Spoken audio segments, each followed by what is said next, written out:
want to thank Sheriff for hosting us again, and then thank both Jamil and then the Michaels. You know, I've known Jamil now for a number of years. I mean, Jamil was testified in Congress many years ago, and you know, you don't have to be doing this. It's not going to bring your son back, but yet you do. It's not easy to talk about, but you care, and you care about other people. And I'd say the same with the Michaels. They've been with us for several years since I've been governor.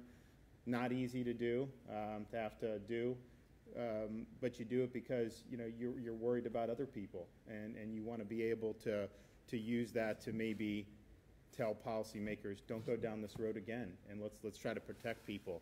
You know, you can have a lot of debates about law enforcement, you know, preventing this crime, that. I mean, it's not, what they do is not easy. There's some things that are very difficult. This is a layup. You have somebody who's in the country illegally. They get convicted of a felony. They're in our prison system. They serve their sentence, maybe for drug trafficking, maybe for armed robbery, maybe for sex abuse, maybe for some type of homicide. And the job of the federal government is to receive them and remove them. If you can't do that, then you're just failing at the basic functions of government. And so we, as Sheriff Ivey said, this was working in Florida in partnership. When they're taking away these detainers and they're not accepting responsibility for convicted criminal aliens, that puts our communities at risk. It's something that we are going to fight. We're in court. We're doing some of the policies that I talked about today, and we're going to continue keeping the fight up, because if you don't follow the law, if you do release like they're doing now, you can end up, what are you going to tell the next family? Oh, yeah, you know, had we just followed the law and done the removal, then this wouldn't have happened to you. Our bad. I'm sorry. No, it doesn't work that way. You cannot unring those bells. So this is probably one of the easiest things to get right.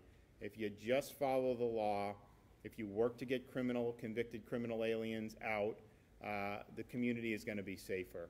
And obviously we have examples showing what happens when you don't do that. So we're really happy to work with Wayne, work with other people around the state of Florida, and this is going to be something. This issue, as long as they have this posture, which is a very radical posture, the issue is not going to go away, unfortunately. You didn't hear a lot about this over the last couple of years because we had the agreements. It worked like clockwork.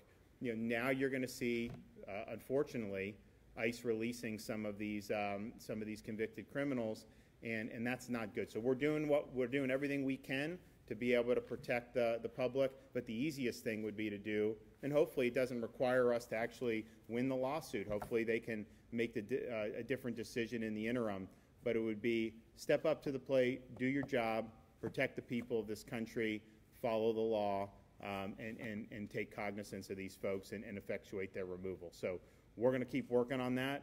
If you look around the country, crime is going up. It's not going up in Florida like it is in these other places because we're very serious about this. We have a lot of great folks in our sheriff's departments and our police departments. We have me who supports them, and they know I support them. We're going to have the anti-rioting bill that's going to getting ready to pass, hopefully the Senate very soon. It's going to be the strongest anti-rioting, pro-law enforcement bill in the country.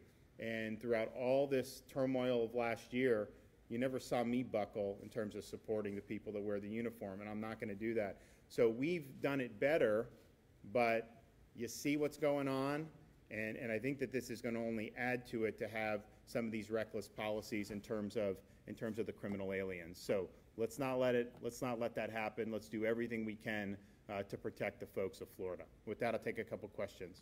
Governor, I have two questions.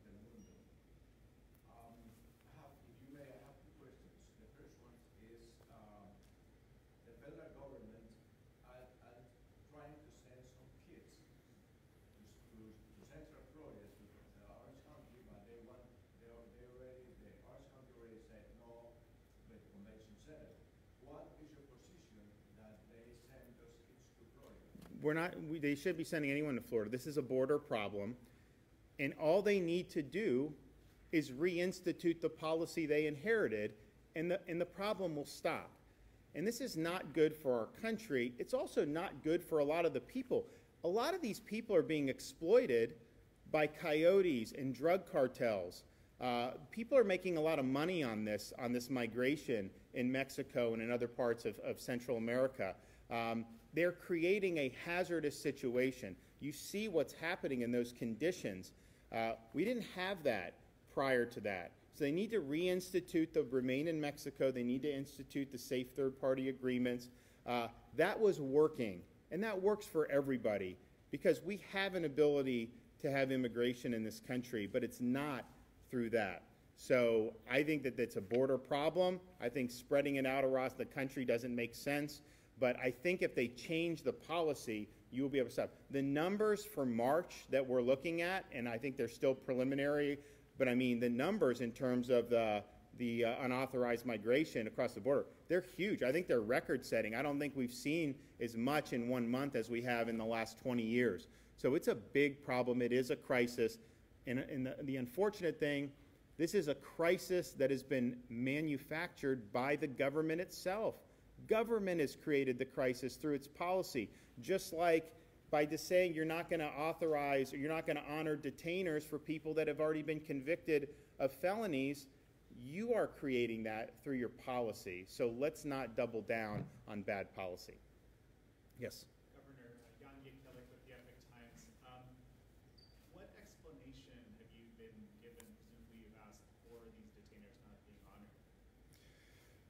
Well, so the question is they're not honoring the detainers. Why would you not do that? I mean, I don't know. Everyone from who would want an immigration pause to wants, no restrictions at all, just an open border. Most people would say, like, if you're committing criminal offenses, wouldn't you want to do?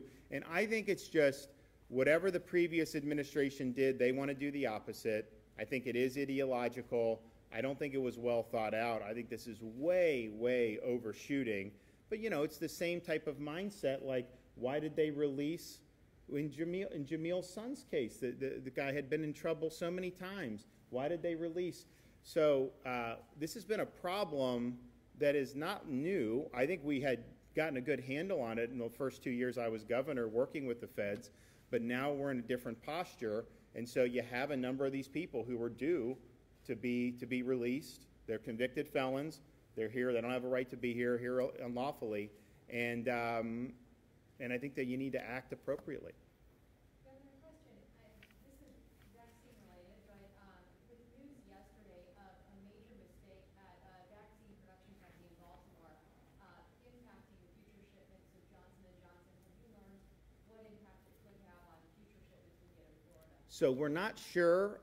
So this is a question about the J&J. So J&J had millions of doses that were compromised. We obviously were expecting big dumps of J&J.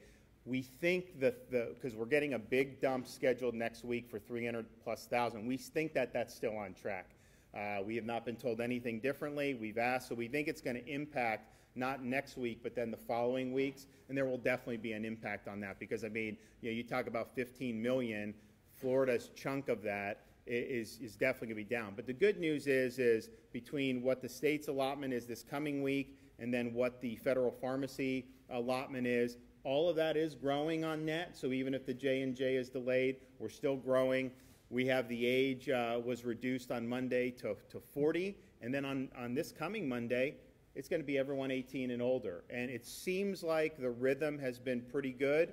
We wanted to do it. We obviously, when the vaccine first hit, man, the demand was so we wanted to ease it in so that you didn't have a huge crush. We obviously don't want there to be like massive amounts of vaccine not being used, so you try to get in between there. And I think we've gotten it pretty good on that respect. And so I think that next week you'll see a little bit of an uptick, but I think we probably have sufficient supply where most of the demand is going to be met. Obviously, if we had the J&J continue on schedule, that would have been very, very helpful. But it is what I've told people is I think there's more demand for J&J than the others, which I thought it may be the opposite just because of how it was being treated, particularly in some of the media outlets. But I think there's more demand. But I also think that if you can get a Pfizer shot or Moderna in the J&J, if there is a delay in the future weeks, get whatever shot you can because these things do happen, and a bird in the hand is worth more than two in the bush.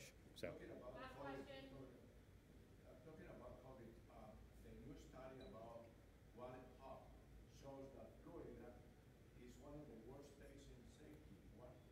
Whoa, whoa, whoa. One of the what?